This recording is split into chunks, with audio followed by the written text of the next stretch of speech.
नमस्कार, मैं हूं आपके साथ हर्षिता और आप देख रहे हैं सत्यमेव टाइम्स। संत कबीर नगर जिले में छठे चरण के तहत 25 मई को मतदान होने हैं। लोकसभा चुनाव में बड़ी जीत की कवायद में जुटी बीजेपी लगातार नुक्कड़ सभाओं के जरिए गांव-गांव पहुंच जनता के सामने केंद्र और प्रदेश सरकार की नीतियों और पार्टी के विचारों को रखकर खुद के पक्ष में माहौल बना रही है। इसी कड़ी में आज जिले के जिला पंचायत अध्यक्ष बलराम यादव के गढ़ माने जाने वाले ऐतिहासिक धर्मस्थल बाबा तामेश्वर नाथ मंदिर परिसर में एक नुक्कड़ सभा का आयोजन किया गया, जिसमें पहुंचे पूर्व विधायक जय चौबे, बीजेपी प्रत्याशी प्रवीण निषाद का बलराम यादव के नेतृत्व में जोरदार स्वागत हुआ।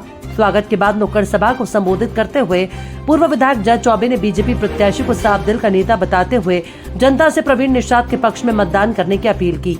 पूर्व विधायक जय चौबे ने केंद्र में एक मजबूत सरकार के लिए और जिले के समग्र विकास के लिए जनता से जहां बीजेपी प्रत्याशी प्रवीण के पक्ष में मतदान करने की अपील की, तो वहीं उन्होंने प्रत्याशी को ये विश्वास दिलाते हुए कहा कि इस देवाधिदेव महादेव की नगरी के लोग आपको यहां से बड़ी जीत दिलाने का कार्य करेंगे। वहीं बीजेपी प्रत्याशी प्रवीण निषाद ने केंद्र और प्रदेश सरकार की उपलब्धियों को गिनाते हुए खुद के पक्ष में वोट करने की जनता से अपील की।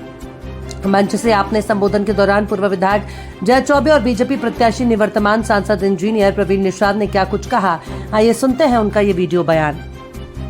हमारे लिए तैयार सिर्फ और सिर्फ हमारी पार्टी भारतीय जनता पार्टी की देन है और हम लोग उस पार्टी के प्रतिनिधि होने के नाते आपको आश्वस्त करते हैं कि आज के दिन में भारतीय जनता पार्टी और हमारी सरकार आपके लिए आपके द्वार तक हर कदम आपके साथ कंधे से कंधा मिलाकर चलने वाली ये हमारी भारतीय जनता पार्टी की सरकार है।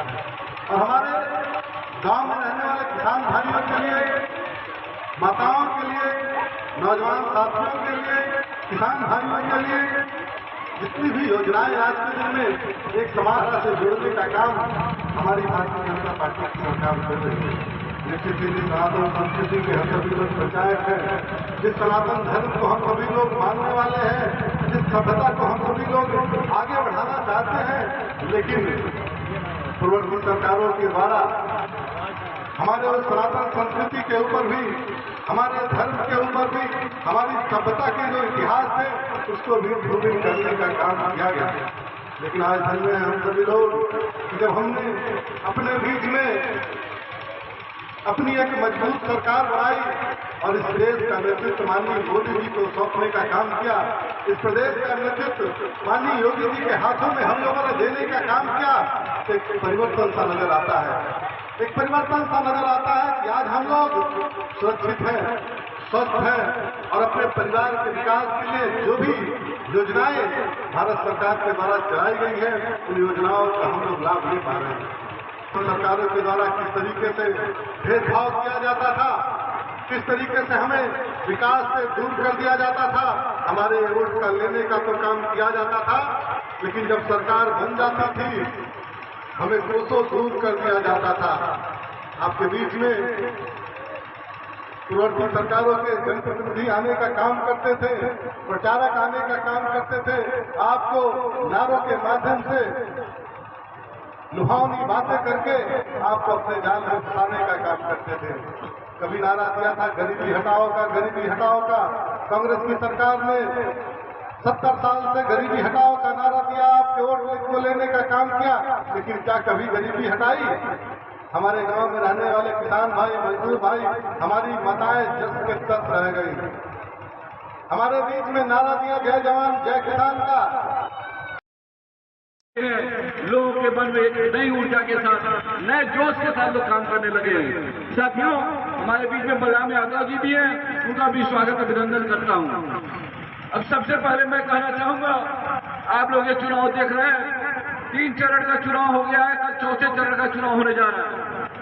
समाजवादी पार्टी का कहीं अता पता नहीं है साथियों, उनके प्रत्याशी का जहां भी चुनाव लड़ने कहीं अता पता नहीं है। केवल इस बार पूरे देश में केवल एक लोग का नाम चल रहा है, वो माननीय मोदी जी हैं, क्योंकि मोदी जी की देन है कि आज हम पूरे विश्व में परचम लहरा रहे हैं, जो विकासशील देश है विकसित देश की तरफ अग्रसर हो रहा है। साथियों, हम लोग जहां पर भी जाते हैं, हम लोग विदेशों में कई देश गए हैं जहां पर मोदी जी को पहले कोई हिंदुस्तान का नाम नहीं जानता था, बहुत से देश ऐसे हैं, लेकिन आज मोदी जी ने पूरे विश्व में अपने विश्व के सबसे बड़े नेता के रूप में उभर के आए हैं। वो आज तक कोई भी नेता ऐसा उभर के नहीं आया साथियों। आज उनके मान सम्मान को बढ़ाने के लिए हमारे भाई प्रवीण जी को अब एक वोट, घर से एक वोट निकालिए। ऐसा न हो कि आज पता चले कि यहाँ का वोट नहीं निकला, वहाँ का नहीं निकला, अपने पिताजी वोट चले गए, अरे बहू बेटी को क्यों भेजे।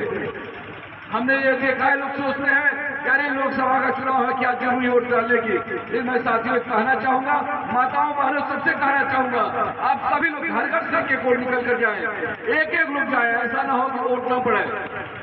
वोट की प्रतिशत को बढ़ाइए। मोदी जी के हाथों को मजबूत करना है, भाई प्रवीण जी के हाथों को मजबूत करना है। अगर आप प्रवीण जी भाई को अब जिता के भेजेंगे तो निश्चित तौर पर ही तभी यहाँ का विकास होगा, क्योंकि अब फिर इस बार मोदी जी तीसरी बार प्रधानमंत्री बनने जा रहे हैं और हम लोग का जो 400 का नारा है और अब की बार 400 हर हाल में पूरा होने जा रहा था। मैं लोगों के मन में एक नई ऊर्जा के साथ, नए जोश के साथ लोग काम करने लगे हैं। साथियों, हमारे बीच में बलराम यादव जी भी हैं, उनका भी स्वागत अभिनंदन करता हूं। अब सबसे पहले मैं कहना चाहूंगा, आप लोग ये चुनाव देख रहे हैं, 3 चरण का चुनाव हो गया है, कल चौथे चरण का चुनाव होने जा रहा है। समाजवादी पार्टी का कहीं अता पता नहीं है साथियों, उनके प्रत्याशी का जहां भी चुनाव लड़ने कहीं पता नहीं है। केवल इस बार पूरे देश में केवल एक लोग का नाम चल रहा है, वो माननीय मोदी जी हैं, क्योंकि मोदी जी की देन है कि आज हम पूरे विश्व में परचम लहरा रहे हैं, जो विकासशील देश है, विकसित देश की तरफ अग्रसर हो रहा साथियों। हम लोग जहां पर भी जाते हैं, हम लोग विदेशों में कई देश गए हैं जहां पर मोदी जी को लोग पहले कोई हिंदुस्तान का नाम नहीं जानता था, बहुत से देश रहते हैं, लेकिन आज मोदी जी ने पूरे विश्व में अपने विश्व के सबसे बड़े नेता के रूप में उभर के आए हैं। वो आज तक कोई भी नेता ऐसा उभर के नहीं आया साथियों। आज उनके मान सम्मान को बढ़ाने के लिए हमारे भाई प्रवीण जी को अब एक वोट, घर से एक वोट निकालिए।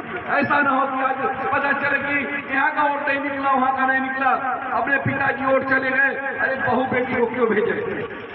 हमने ये देखा है, लोग सोचते हैं कि अरे लोकसभा का चुनाव है, क्या जरूरी वोट डालने की। लेकिन मैं साथियों कहना चाहूंगा, माताओं बहनों सबसे कहना चाहूंगा, आप सभी लोग घर घर से एक वोट निकल कर जाए, एक लोग जाए। ऐसा ना हो कि वोट न पड़े।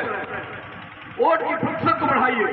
मोदी जी के हाथों को मजबूत करना है, भाई प्रवीण जी के हाथों को मजबूत करना है। अगर आप प्रवीण जी भाई को अब जिता के भेजेंगे तो निश्चित तौर पर ही तभी यहाँ का विकास होगा, क्योंकि अब फिर इस बार मोदी जी तीसरी बार प्रधानमंत्री बनने जा रहे हैं और हम लोग का जो 400 का नारा है और अब की बार 400 हर हाल में पूरा होने जा रहा था।